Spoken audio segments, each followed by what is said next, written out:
आदरणीय दर्शकवृन्द नमस्कार। आरम्भको आजको श्रृङ्खलामा यहाँहरू सबैलाई स्वागत गर्दछु। नोभेम्बर 25 तारिक संयुक्त राष्ट्र सङ्घले महिला हिंसा विरुद्ध उन्मूलनको अन्तर्राष्ट्रिय दिवसको रूपमा मनाउँदै आएको छ। नोभेम्बर 25 बाट प्रारम्भ भएर 10 डिसेम्बरसम्म चल्ने यस 16 दिने एक्टिभिजमको कार्यक्रमलाई नेपालले पनि मनाउँदै आएको छ। आजको हाम्रो कार्यक्रममा हामी महिला हिंसा भनेको के हो, महिला हिंसाका विभिन्न स्वरूपहरू के कस्ता छन् भन्ने विषयहरूमा केन्द्रित रहनेछौँ। र आजको हाम्रो अतिथि हुनुहुन्छ नेपालका लागि UN resident coordinator raw UNDP resident representative Valerie Julliand.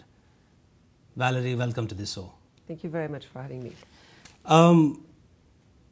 You are in Nepal with on two different capacities. As I mentioned you that you are also UN resident coordinator and UNDP resident representative.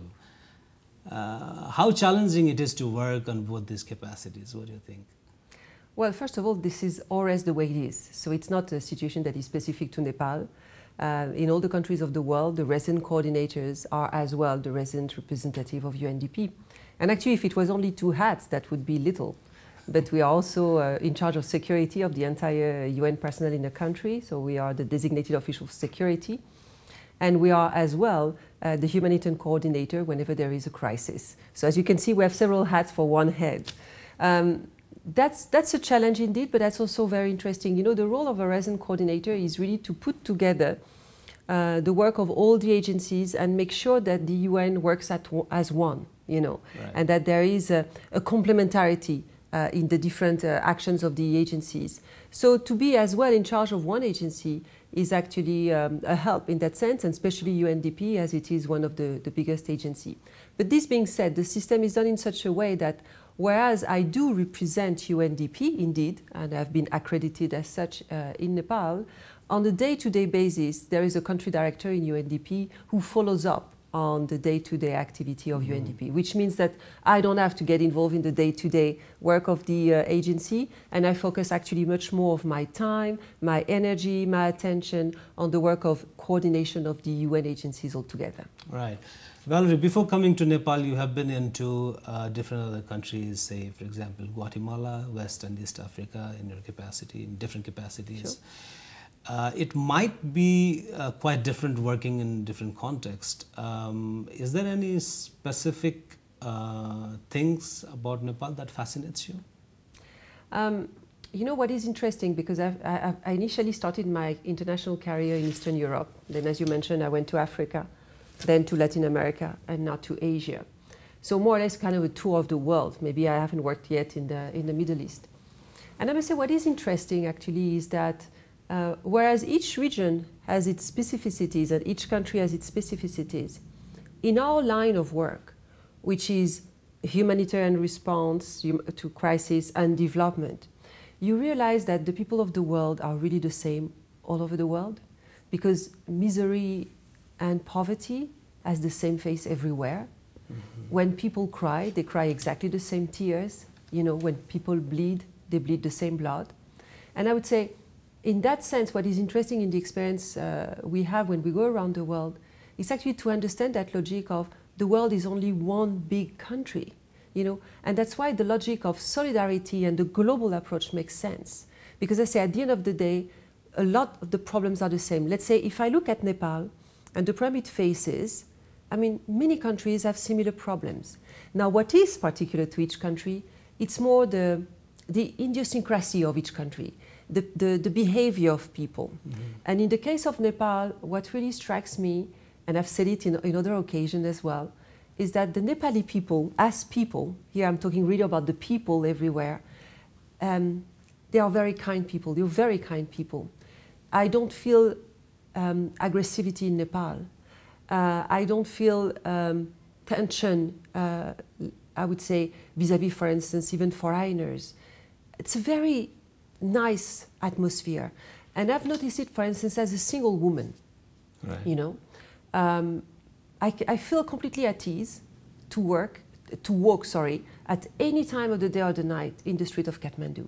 Absolutely. And to tell you the truth, I'm not sure that even in my own town, I would feel so relaxed at 11 at night than in Kathmandu. And my sense is because you don't feel threatened by the people in any way, shape or form. There isn't. I mean, even the traffic that is chaotic, the traffic is chaotic because you have many cars, many bicycles everywhere, but you don't have road rage. You know, you don't have people who are aggressively cutting each other, preventing each other from passing. On the contrary, in that chaos, there is a certain flow and logic. So for me, that's the one thing that is very interesting. Now, what I see is that also there is a different way of behaving in the Asian context than, let's say, in the Latin American context or the African context. The Asian context is definitely a context whereby things are not said directly. And for instance, I'm a very direct person, maybe because of my French background. I'm very direct. I call a cat. And over my career, I've learned to kind of tame that aspect of me, because it's not always understood, and it can be even sometimes perceived in an offending manner, whereas it's not at all. Right. So in the context of Nepal, I definitely realized that, you know, you have to kind of understand that, you know, the Nepali people are not confrontational people. Right, you know. Right. So it's been a year since you are here. A year and a half. A year and a half right now. So how do you see Nepal evolving politically right now? First of all, I think that I'm really lucky to be here now. You know, I think that of all the experience that I've had in my life, I somehow was lucky to always be in a country when something special was happening. And definitely in Nepal, there is that something special that is happening now with the federalization, the country moving from a unitary to a federal system. And I must say, for me, that's the big difference that I see. When I came, you know, federalization was still an objective far away. You know, it was talked about. It was, yes, it's going to happen, but how? I mean, there was also some level of, will it really happen? Absolutely, Will the election take place? And actually, what is very interesting in Nepal is that everything happens against all odds. The odds often are against Nepal in the sense that you think, no, they can't do that. Right. And Nepal has managed it. So I think that the fact that the local elections took place is a big achievement. Because it shows that the promise of the Constitution is being concretized. And that therefore, through the election of 36,000 locally representative people, it's actually a big step forward to devolving part of the power at local level.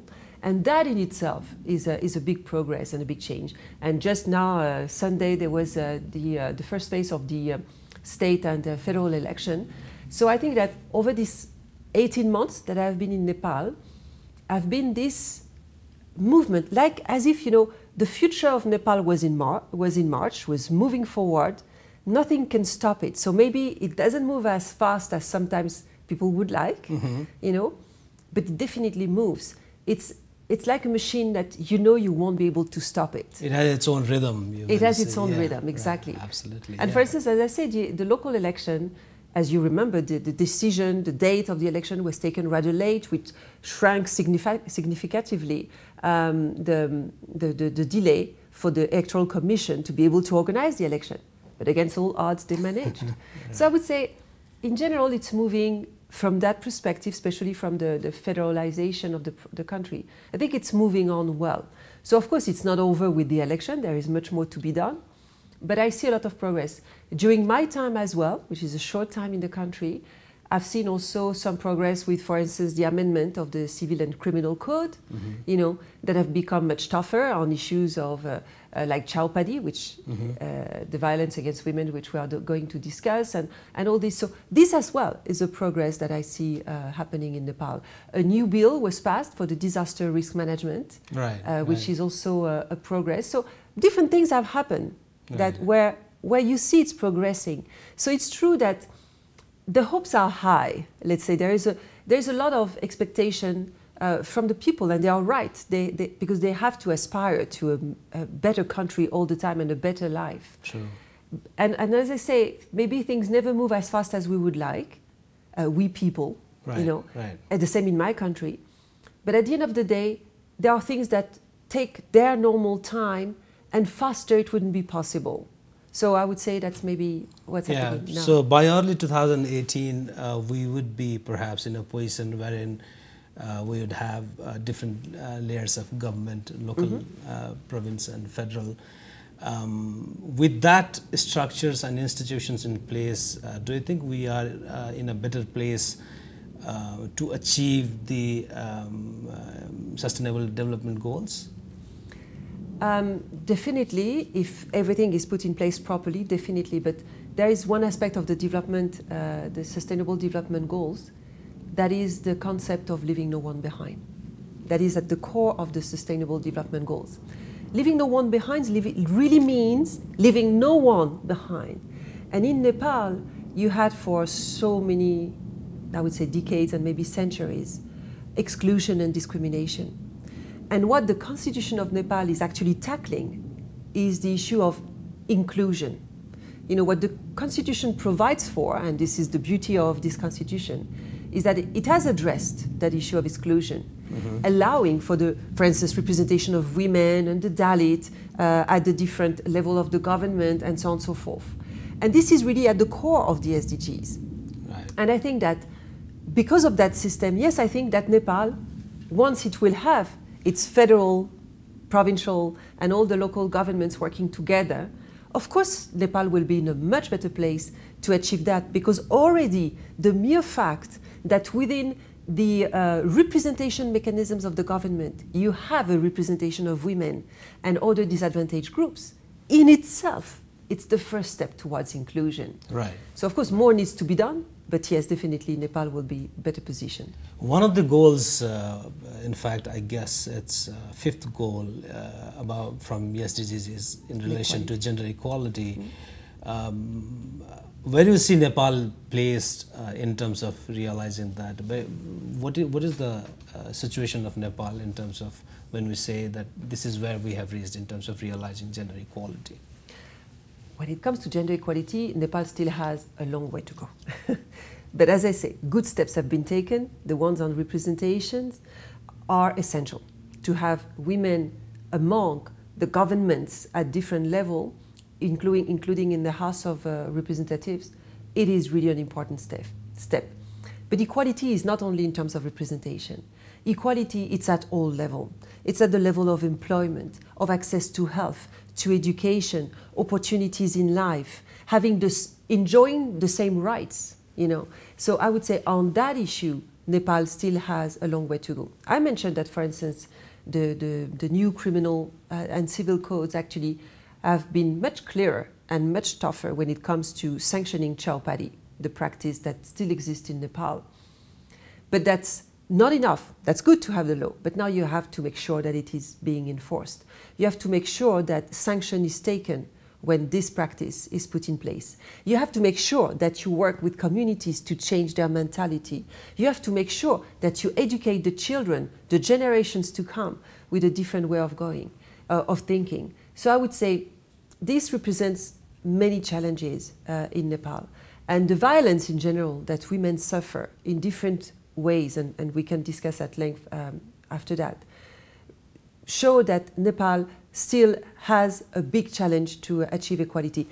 It's not only Nepal. I mean, I don't want to make it sound like only Nepal is lagging behind. The issue of inequality between men and women, unfortunately, exists all over the world.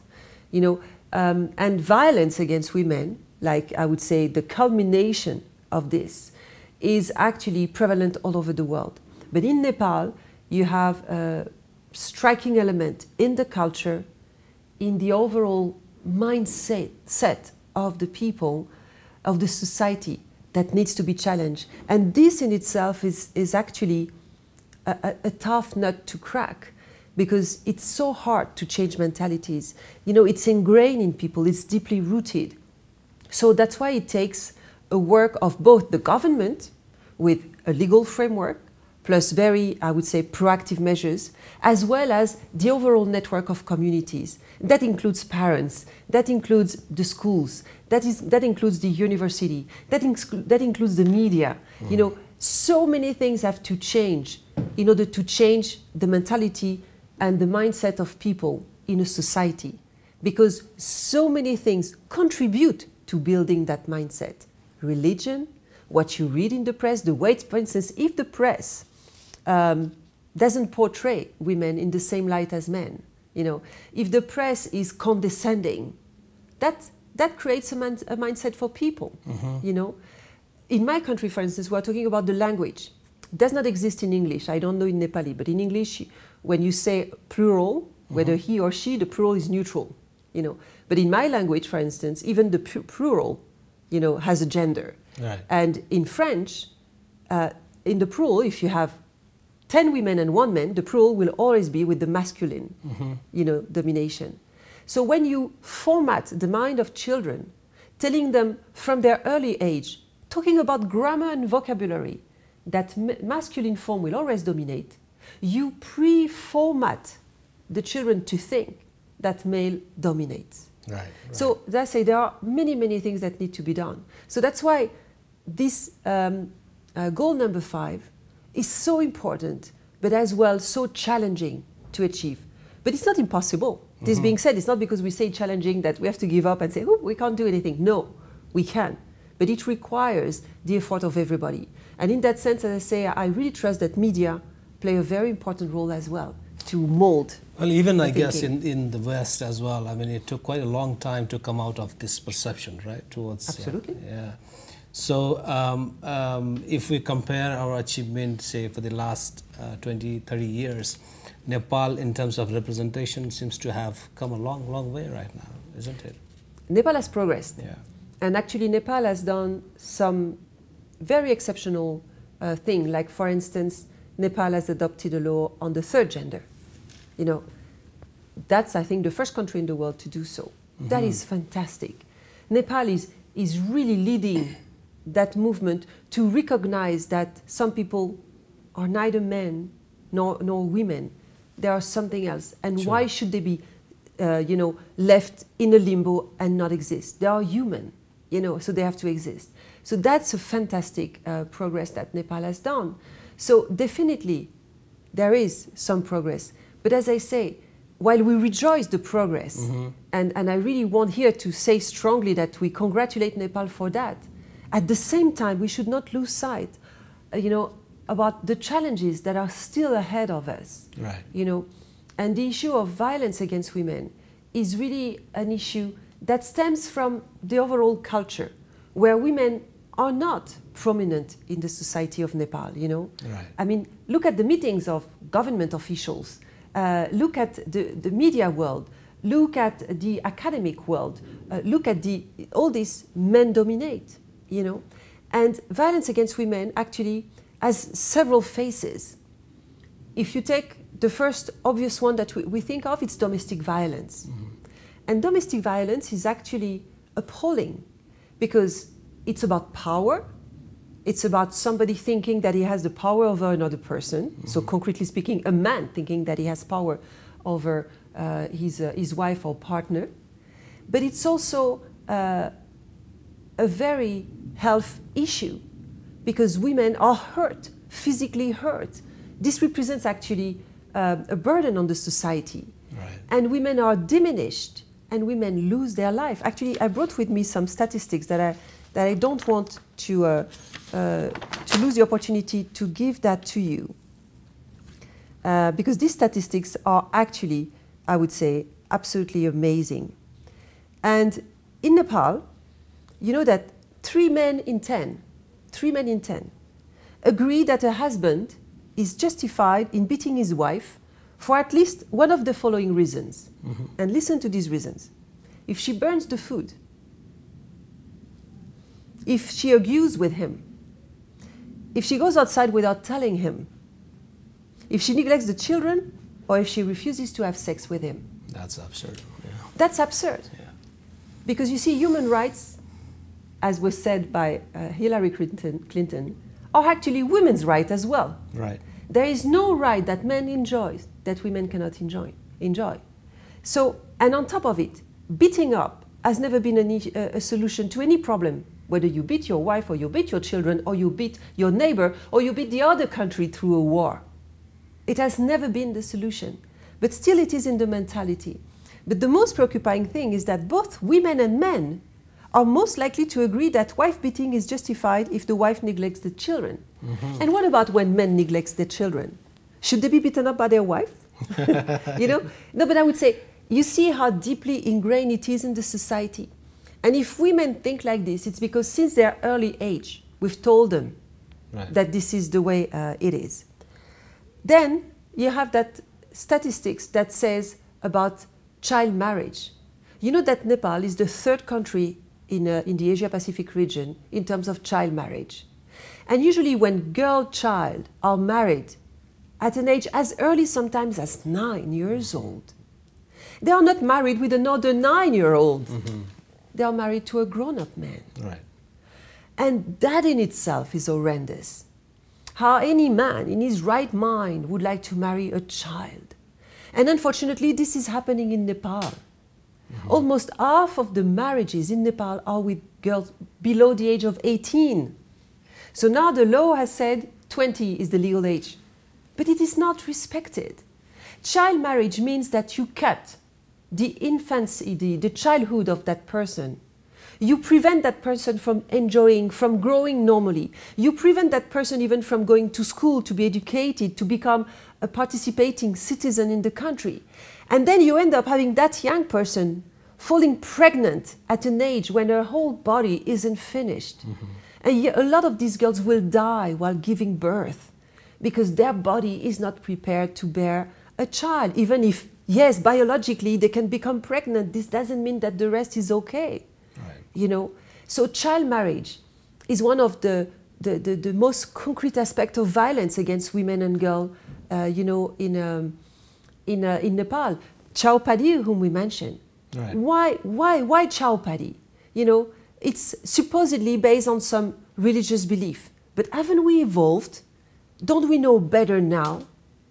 I mean, why women should be impure at the time they have their menstruation? If women had no menstruation, there would be no men on earth. Let us be very clear. You know, so if it was impure, then forget about the existence of men on earth. Absolutely. You know, and what it creates is that from the early age, when a girl starts to have her menstruation, she is in a society that points the finger at her as, you're no good now. You can't sit at the table with us. You can't go to the temple. You can't sleep in your room. It prepares the mindset of this same girl to feel that she doesn't have the same right, that she cannot do the same thing as her brothers. And you see, a country cannot develop if you don't have the entire citizens participating in the development. And putting the women aside means that you are walking on one leg. Because the women represent half of the population of a country. Absolutely. As you have rightly pointed out, that violence against women include many different forms. Absolutely. How does UN define violence against women? Oh, I think we define it exactly like this.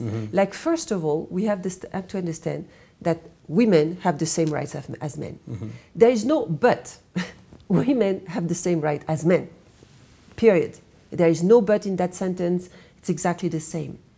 Secondly, violence against women is the one element that prevents societies to progress. Because once again, if you limit the flourishing of half of the population, you limit the flourishing of a country.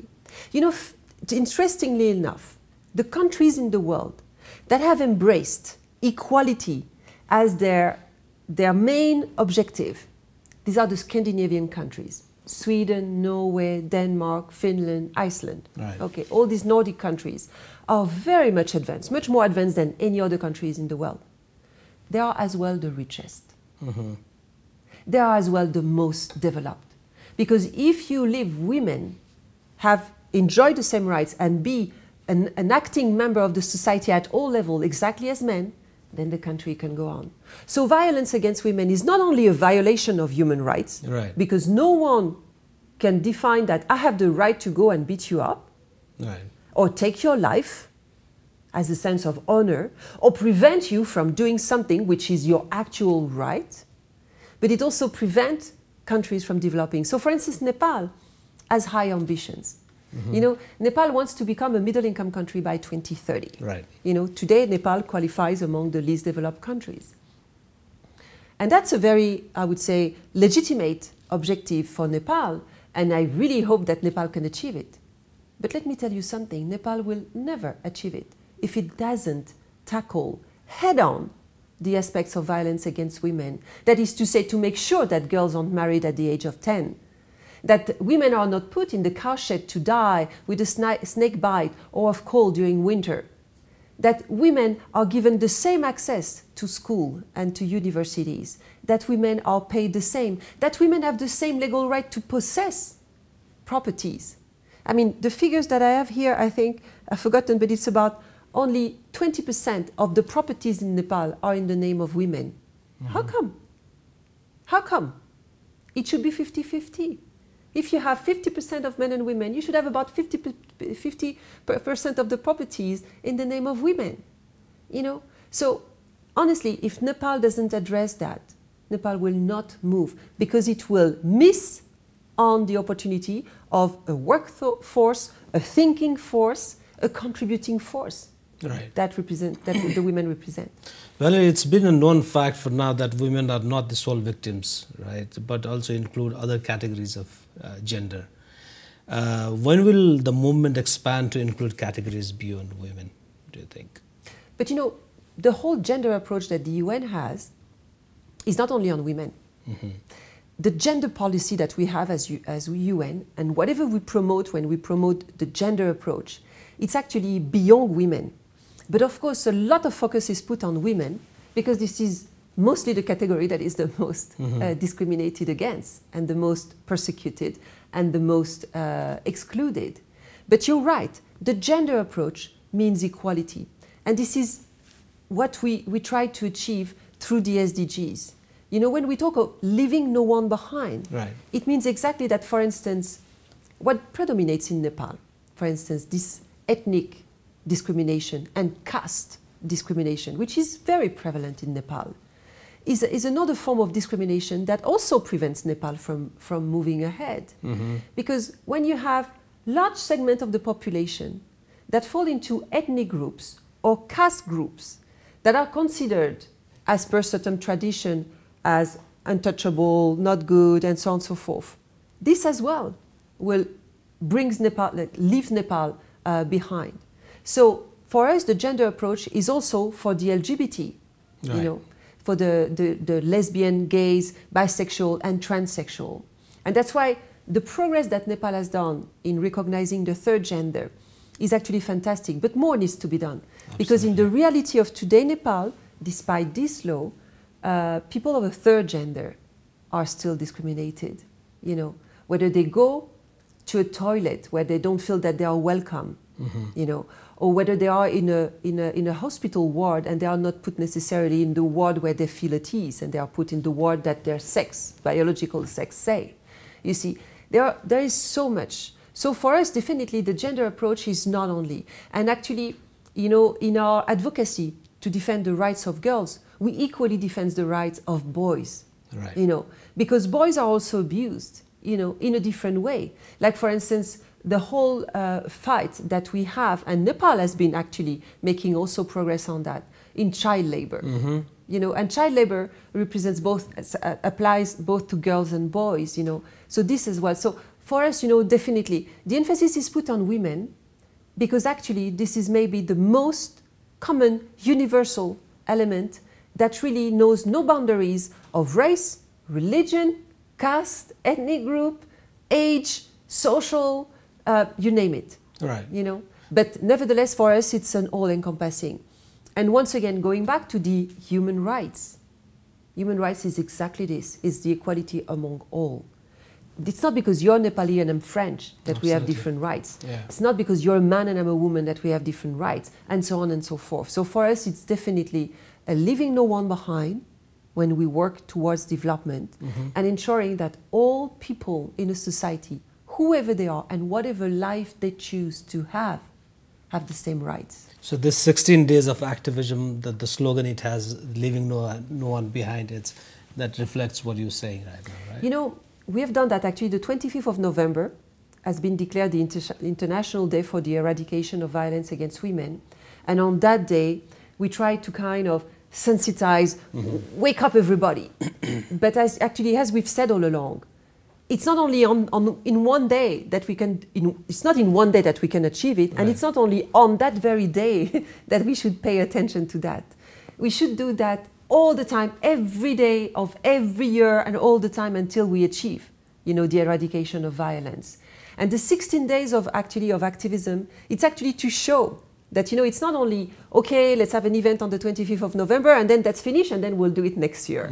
No, it's to say, okay, the 25th of November actually seeks to obtain from the partners, and it can be government, civil society, you name it, commitment that they will, from that moment on, stand up for the rights of women, speak up when there is violence, and commit to do something. So the 16 days of activism, it's actually like, let's start a new dynamic. Right. Let's make sure that in our everyday life, we do something. And the 16 days actually lead us to the 10th of December. And the 10th of December is actually the International Day for Human Rights. Human rights, yeah. So for us, what we want to achieve is that it is an everyday endeavor, that it is an everyday concern until we achieve life free of violence for all women. Because this is the right of all women and girls to live a life free of violence. Right. I mean, this the Me Too campaign was quite impressive. I mean, people from different walks of life came in and said their own experiences in the media, in the social media. What could be done to enhance this kind of campaign? What is important is that it's not only a campaign. First of all, I think that what happened now with the Harvey Weinstein story, it has done somewhat. We have progressed more in these last 1-2 months, I don't remember now when this started, than maybe in the last 10 years when it comes to the awareness. Because suddenly, the hashtag #MeToo has kind of opened the possibility for women to speak up. Right, right. Because before that, women didn't dare. Most of the sexual assaults are not even reported, most of them. And if you look at what is reported already, it's appalling because you think, oh my gosh, so many cases. But most of them are not reported. So what this #MeToo campaign has allowed, it's to allow women to feel that they can report it. And you see that in the wake, on the heel of these events, you have a number of countries that are taking measures that are actually increasing the budget to address this issue, working on the protection of women, so that when a woman is being harassed, abused, violated, hurt, beaten, then she can find a possibility of protection within the society and so on and so forth.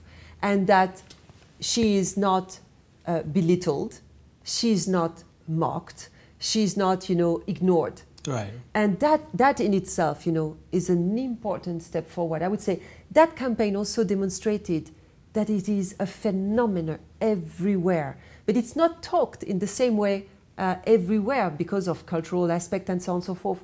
But really, this event, sometimes we say when bad things happen, at the end it unveils good things. And I really believe that this horrible experience with the Weinstein issue really has been a positive thing in the fight against abuse of women. But what is important is that we don't lose the momentum. Absolutely. That we are not cleaning our conscience just doing a nice tweet. It's not enough. Well, people have to change their behavior. Started, and I think even the mainstream media need to give enough space to these issues. Absolutely, and I really congratulate you for doing this this show today, because this is through these type of shows where people who will be watching will start thinking differently. So yes, the media plays a very big role in that. Thank you very much, Valerie. You have given us time despite the short notice. Very thankful to you. आदरणीय दर्शकवृन्द, उहाँ हुनुहुन्थ्यो नेपालका लागि UN को resident coordinator Valery जुलियान्ड। आजको लागि यति नै। अर्को साता म पुनः अर्को विषय र अर्को गेस्ट सहित उपलब्ध हुनेछु। त्यसबेलासम्म मलाई बिदा दिनुहोस्। नमस्कार।